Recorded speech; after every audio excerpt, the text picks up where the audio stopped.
Olá, seja bem-vindo a mais um vídeo. Hoje farei um vídeo um pouco diferente, onde levanto a seguinte questão: a Alemanha poderia ter vencido a Primeira Guerra Mundial? Um inscrito do canal me fez uma sugestão de vídeo, que é de como seria o mundo caso a Alemanha tivesse vencido a Primeira Guerra Mundial. Mas isso levanta outra dúvida: como a Alemanha conseguiria ter vencido? Os motivos da derrota alemã foram expostos nos diversos vídeos da série histórica. Dê uma olhada, por isso não falarei sobre isso agora. Mas se quiserem que eu faça um vídeo específico sobre isso, deixe a sugestão nos comentários. Bom, na minha opinião, a Alemanha poderia ter vencido a Primeira Guerra Mundial se tivesse feito uma dessas duas coisas que a um primeiro momento parecem impossíveis ou muito difíceis de ter acontecido: garantir a neutralidade britânica no início do conflito, garantindo com isso uma rápida vitória na França e no seu adversário mais débil, a Rússia, ou então garantir a neutralidade dos Estados Unidos no final da guerra. Vamos então ao primeiro cenário, em que os britânicos se recusam a entrar em guerra.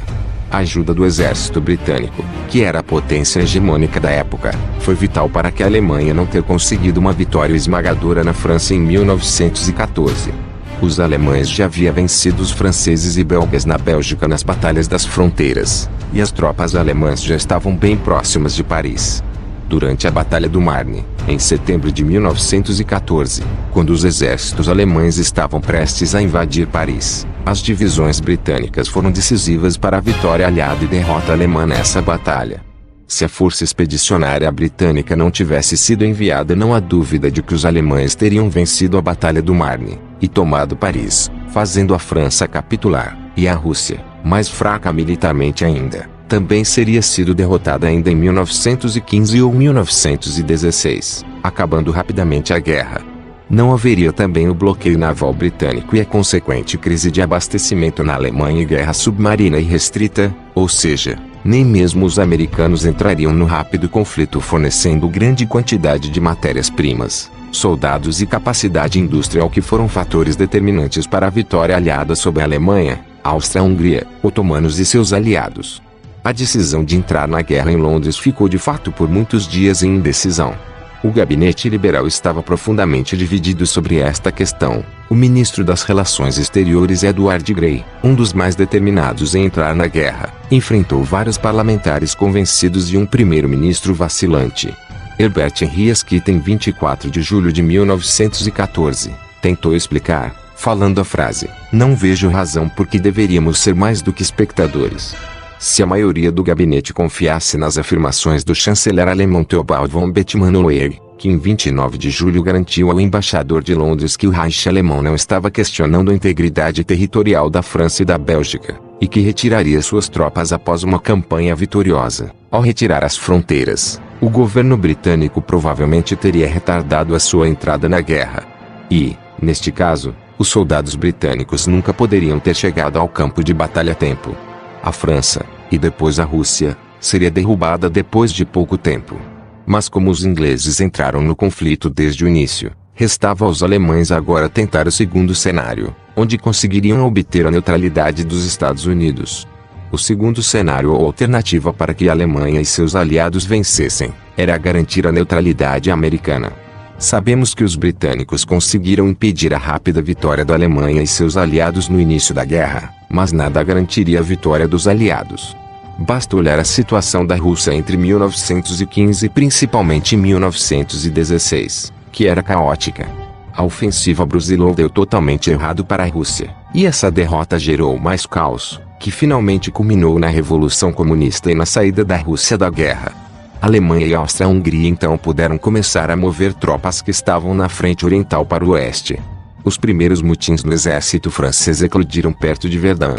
Na Páscoa de 1916, uma revolta na Irlanda dava dor de cabeça nos ingleses, sendo duramente reprimida, e os britânicos não estavam apenas preocupados com a condição do exército francês, eles tinham enormes dúvidas sobre seus próprios soldados, muitos dos quais eram irlandeses. Mas as políticas dos governantes alemães literalmente forçaram os Estados Unidos a entrar em guerra ao lado dos britânicos e franceses.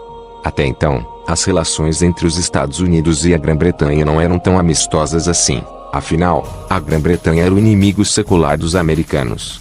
Houve 2 guerras contra eles e muita hostilidade, porque a elite britânica deu apoio moral aos Estados do Sul na Guerra Civil Americana.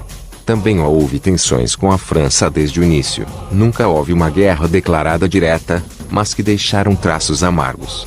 Na época da Guerra Civil Americana, o então imperador francês Napoleão III apoiou os Estados do Sul ainda mais fervorosamente do que os britânicos. Até então, os Estados Unidos nunca tiveram uma guerra e nenhuma grande tensão com o Império Alemão. Além disso, a quantidade de americanos que era de origem alemã era enorme, e muitos mantiveram a língua e a cultura alemãs até 1917. Os principais jornais de Nova York, Filadélfia e Chicago eram de língua alemã. Até a guerra, o povo falava com admiração pelo imperador Bill. Por isso, era perfeitamente possível que os alemães não entrassem da guerra, e possivelmente até que fossem à guerra ao lado da Alemanha. Nos 2 casos, uma vitória para os alemães seria certa. Mas decisões absurdas dos governantes alemães levaram os Estados Unidos à guerra. A Alemanha voltou a fazer a guerra submarina irrestrita em 1º de fevereiro de 1917. O Império Alemão havia suspendido a guerra submarina anti-internacional contra navios neutros por insistência dos Estados Unidos, mas, apesar das advertências dos Estados Unidos de que a reintrodução seria um casus belli, o alto comando alemão voltou a ordenar o torpedeamento de navios no Atlântico. O resultado? Indignação nos Estados Unidos e muitos americanos mortos no mar. Mas o fator que fez os americanos se voltarem contra a Alemanha foi o telegrama de Zimmermann e, acima de tudo, a manipulação de sua publicação. O Serviço Secreto Britânico interceptou um telegrama do ministro das Relações Exteriores da Alemanha, Zimmermann, para o México. O conteúdo do telegrama era bombástico, para dizer o mínimo. Nesse telegrama, o secretário de Estado Zimmermann se oferecia para ajudar os mexicanos a recapturarem o sudoeste dos Estados Unidos caso o México entrasse na guerra ao seu lado. Então, quando o telegrama foi decifrado pelos britânicos e repassado à imprensa dos Estados Unidos, recebido inicialmente com grande ceticismo pelo público americano, que achava que era uma manipulação barata do governo inglês, mas Zimmermann não apenas confirmou seu conteúdo, como exaltou. Esses 2 eventos forçaram os Estados Unidos a entrar na guerra. Se os Estados Unidos tivessem ficado longe da guerra, a Alemanha provavelmente a venceria ainda em 1917, ou mais tardar em 1918.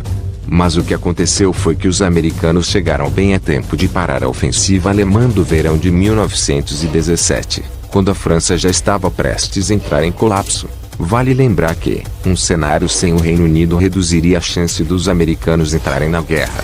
Isso porque a entrada na guerra dos Estados Unidos foi uma resposta à guerra submarina irrestrita do Império Alemão, e essa guerra submarina irrestrita germânica foi uma forma dos alemães quebrarem o bloqueio naval inglês.